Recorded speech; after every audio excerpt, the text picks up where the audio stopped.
Hey everybody, it's Deb Kelt from Heart of Texas Writing Project, and I am here today again. It's Sunday, and I wanted to make some videos today to share with you.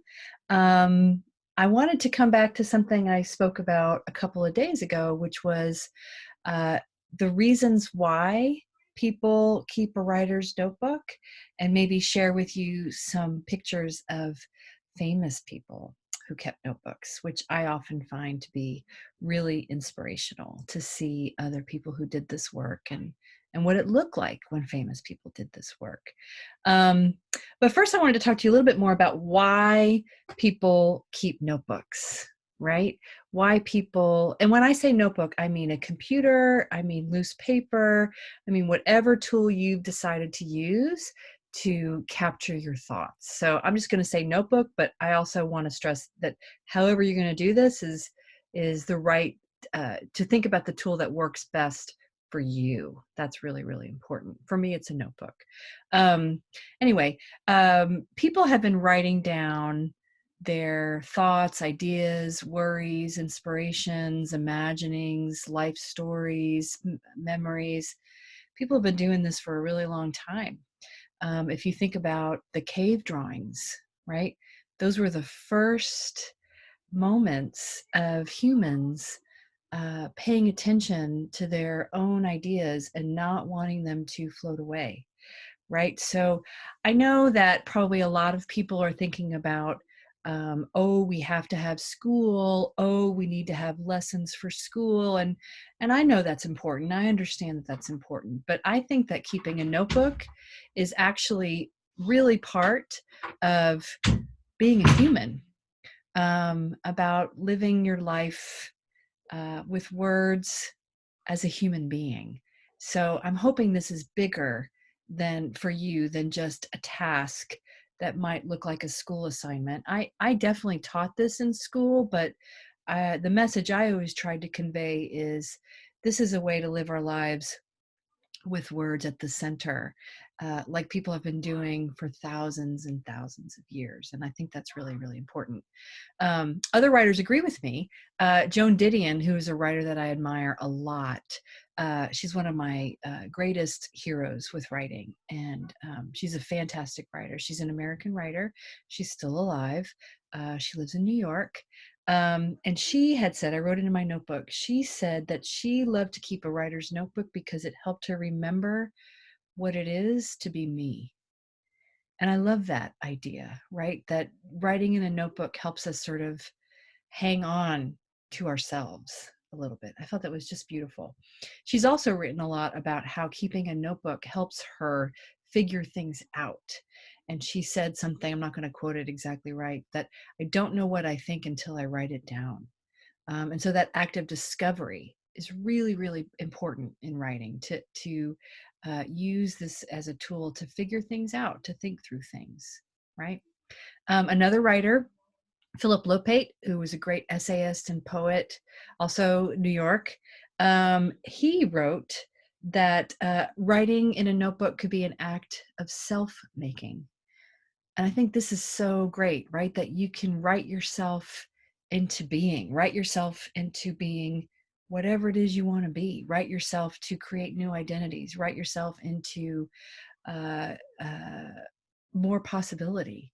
I love that idea, right? He also said that writing in a notebook is a great way to pull in our muses, and muses are sort of our inspiration, right? Our ideas, our creativity, our the things we imagine that we want to make in the world. And that's another part of notebooking that I wanted to talk to you about a little bit today.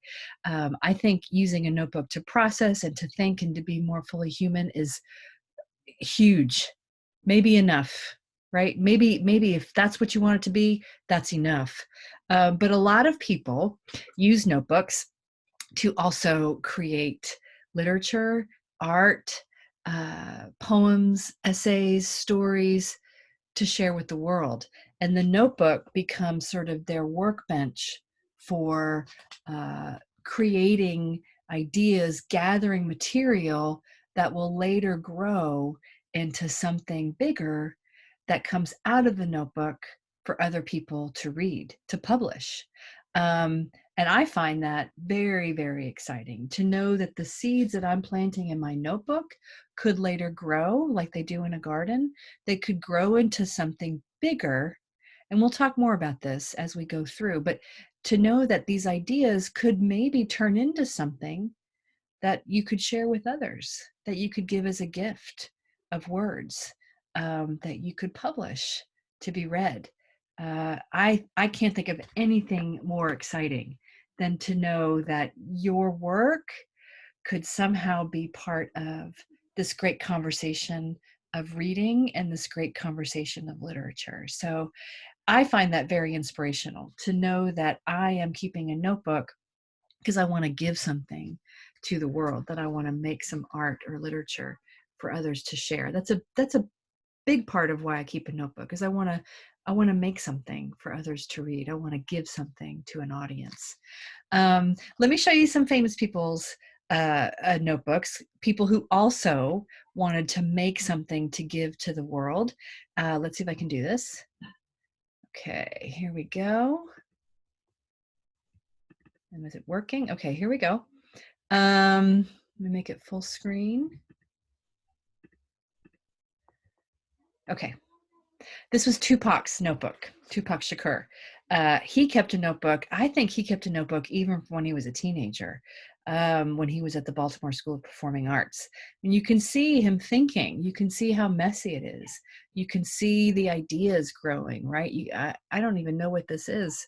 But I find it really powerful to know that this is a tool just like my tool. I mean, look, it's a spiral notebook, probably maybe just like yours.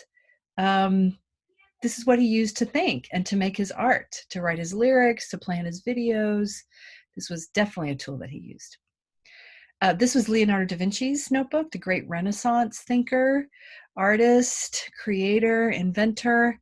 And I don't really know if I'm 100% right on this, but I'm pretty sure that he wrote in his notebook with a mirror image because he didn't want anybody else to get his ideas. So he's very, very careful that he didn't give away his amazing thoughts. He really didn't want them to be stolen, I guess.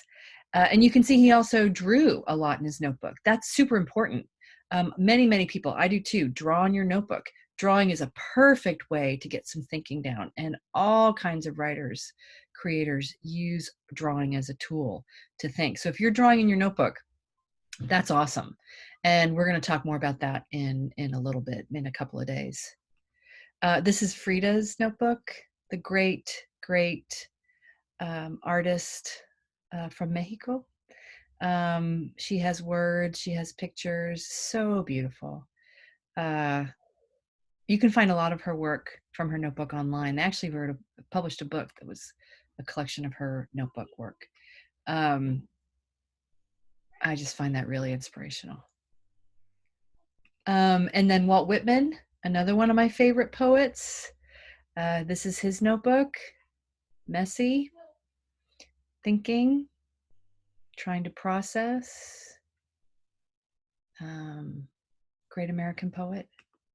And then another great, great American writer, Langston Hughes from the Harlem Renaissance. This is his notebook.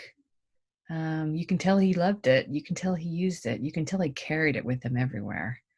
It's very loved. All kinds of thinking here. So just some examples of people who kept notebooks. And I show these to you because I find that really inspirational. It helps me have energy when it's time to write, because sometimes I need a little boost. Sometimes I need a little help to just put everything to the side and say, no, I'm going to sit here, I'm going to work in my notebook, I'm going to write. And when I remember that people like Langston Hughes did the very same thing, and when I remember that people like Frida did the very, very same thing, it makes me feel like I'm in this sort of beautiful tradition of working in a notebook and paying attention and getting my thoughts down. And that helps me, that just helps me go. So I wanted to give you some energy for that too. So if you're going to write after I finish today, if you're going to go and spend some time writing, keep all those heroes close and let them cheer you on, and let them help you get going, and let them help you make time for this, because it's definitely something that creative people have done for many, many, many, many, many years. And I can't wait to see if what you do too. I think just beautiful, beautiful things are going to come out of this together. I feel it. I can feel it. Okay, I'll see you later. I think it's time for lunch. I'm getting hungry. I'm going to go do some writing and I'm going to eat. Okay, bye, you guys. See you later.